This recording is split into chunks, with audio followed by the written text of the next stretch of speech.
చెప్పారు. నేను first 10th class వరకు చదివిన తర్వాత మా అమ్మ నాన్న నాకు చదివేయడానికి డబ్బులు లేవంటే పెయింటర్గా నేను ఫిక్స్ అయిపోయినా.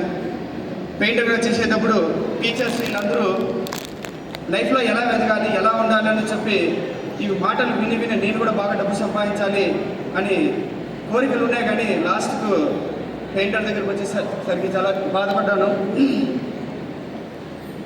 ఆ తర్వాత పెయింటింగ్ చేస్తూ ఉంటే ఒక కంపెనీ పరిచయం అయింది. ఆ కంపెనీకి 5 years చేశాను. నెట్వర్క్ మార్కెటింగ్లో డబ్బు బాగా వస్తుందని చాలామంది చెప్తూ ఉంటే సరే అవుదామని చెప్పేసి జాయిన్ అయ్యి 5 years దాంట్లో బాగా హార్డ్ వర్క్ చేశాను.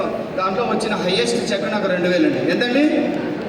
2000 వచ్చింది. ఆ తర్వాత నాకు అర్థమైపోయింది ఇవన్నీ బోగస్ అని చెప్పేసి వెళ్ళిపోయి ఏ నెట్వర్క్ మార్కెటింగ్ వద్దని చెప్పేసి పెయింటింగ్ చేసుకుంటున్నా. ఎవరైనా ఇలా మార్కెటింగ్ ఉంది బాబు నువ్వు చేస్తావా అని నా దగ్గరికి వస్తే వాళ్ళు ఏమీ లేదు, లోపలికి తీసుకెళ్ళి బాగా కొట్టి బయటకు తరిమేసి అంత నెగిటివ్ కేసులు పెట్టాము, స్ట్రైకులు చేసాము. ఇలా నెట్వర్క్ మార్కెటింగ్ ఇంత నెగిటివ్ పర్సన్ నేను.